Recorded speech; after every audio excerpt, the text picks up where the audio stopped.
Behind every picture, there's a reason.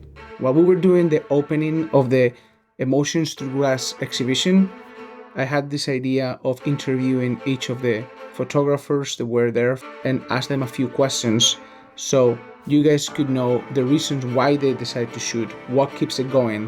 Whether you are a beginner photographer or you're preparing for your next big project, I would like to hear what your reason of why do you shoot, what motivates you. And I'm glad I can bring you some of those answers from this very talented group of photographers.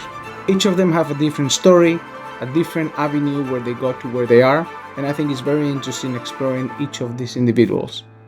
Thank you for watching, like and comment, and please consider subscribing.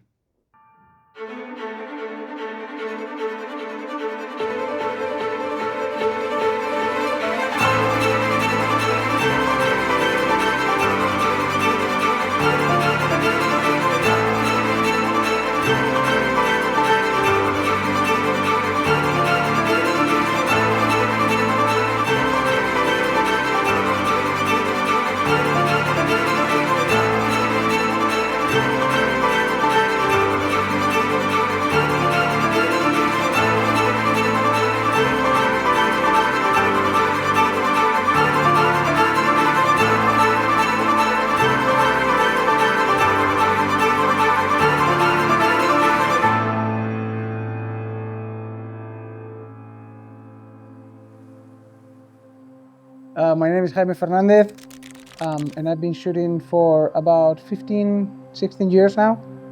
My style of photography varies between portrait photography, landscape, and documentary.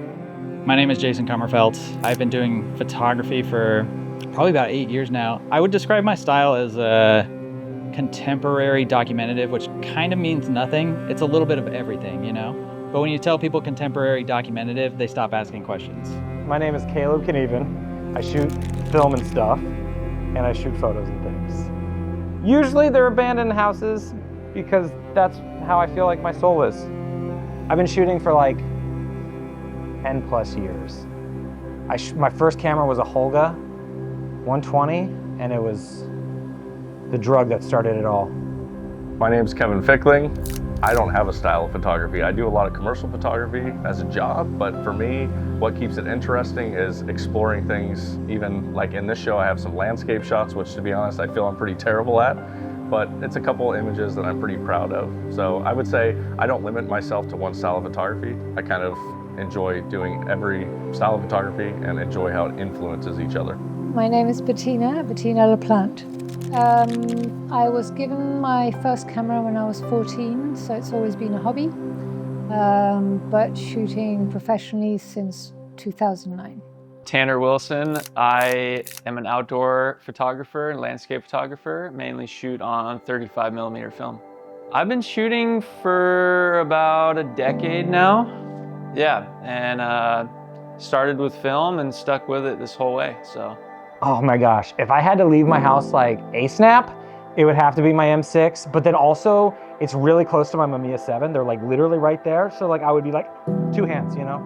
And then I would have to figure out how to get my cat. The camera that I'm gonna grab if I have to leave my house very quickly to go shoot something at the last second would probably be my Leica M6. If I have to leave my house very quickly, I'd probably just grab just this, the M11 and a 35 1.4. Probably my Z8, but I would have to grab my Hasselblad as well. It's a 503. Oh, that's easy, very easy. Leica M3 Bundeseigentum, German military, with the 50mm lens. If I had to leave my house super quick, I would grab my Nikon FM2. In terms of focal length, I alternate a lot between about 35mm and 50mm, but I would say ultimately 35mm is my preferred go-to. I would say about 75% of the shots are 35mm and 25% are 85mm, most of the times 1.4 or wide open. My most used focal length on a 35mm camera would probably be a 35mm. And then for 120, it's probably about an 80. 35mm. I love it as a portrait lens. I do mainly portraits. It just, it gives quite a lot of character without distorting too much. 50 millimeter for sure. My most used focal length would be 28 millimeter. Just perfect for landscapes and yeah, all around wide enough and it's just gorgeous. That Nikkor 28 millimeter is great. What inspires me to shoot? Wow, the hard questions. The hunt for exploration. Does that sound cheesy? That's cheesy as I think what inspires me to shoot is just seeing the community and seeing what other people are doing and trying to make something that either fits in or doesn't fit in and just kind of follow my, I guess, artistic style and just see where it evolves to and see how it differs from other people. Or, you know, when you go out and shoot with other people, they see something you don't, and that kind of makes me curious to like, to watch people in that way. I guess what inspires me is just finding the next thing. People mainly. I do a little bit of shooting on the street and stuff, but it's more about that connection with people. Basically trying to capture time. It really bothers me, time passing by, and when I see a moment that I know is never going to be repeated, I have the urge to stop it. A lot of things inspire me when I'm out photographing. I would say one of my biggest things, what I love about Leica so much, is the community. Just being around so many amazing photographers, seeing the work that they do, it really makes me want to push myself and create, you know, different unique images. Also, I love gear. I love the gear. I love shooting with different lenses. I think lenses are like a paintbrush. So in a way, kind of using those paintbrushes to create unique images and kind of learning how they interact with different cameras inspires me. And a lot of traveling as well. I'm fortunate to travel for work. I do photography for work. And I enjoy spending a lot of time outside of that making images. I'm pretty fortunate to travel, and I would say a lot of the places that I visit, like these images here, definitely inspire me. What inspires me to shoot is often tied to hiking and backpacking, getting to remote places, getting to shoot just pristine, picturesque landscapes, and really, yeah, just gorgeous. What scene makes me stop and shoot? I mean, the technical answer is always like really good lighting. You know what I mean?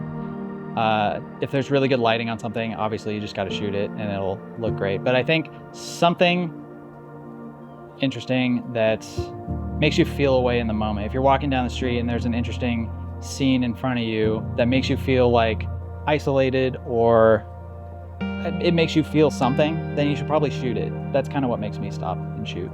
Yeah, so it's a feeling. Yeah. When I see something that is like for everybody's mundane, but they don't know that it has some beauty in it, I like to shoot it, you know, and keep it in time the way it is. Some people can't see the beauty in their mundane activities, and that's why I like to show the most. What kind of scene? I guess it depends on the time of what kind of scene stops me to shoot. Would be like light. I think if it's like doing something interesting, or also just seeing details that are interesting that most people would probably just like not look at because it might be ugly or might be weird. I like showing things that people don't look at, I guess. Usually an interesting face. If I pick up a face in a crowd or something, I will stop and shoot that. But I tend to do portraits, so usually it's with consent. So it's getting to know the person a little bit and then, you know, trying to grab those more impromptu moments. The scene that makes me stop and shoot, that would be completely epitomized. There's never been one moment in my life that stopped me more than one of the images that's in the show. I was in Switzerland and I saw the storm coming up the valley, and it's the most beautiful thing I've ever seen. And I just knew that there was some type of beautiful image in there somewhere, and I knew I couldn't mess it up. So I went berserk for about 30 minutes and yeah, eventually created that image, and I'm pretty happy with it. The kind of scene that makes me stop and shoot would be probably the desert at Blue Hour. Nothing beats that light with some nice cactus and just barren peaks. And then also I would say just hiking in the Alpine and getting those just jagged peaks with anyone, you know, my hiking buddies in the foreground and just showcasing the beauty of the world.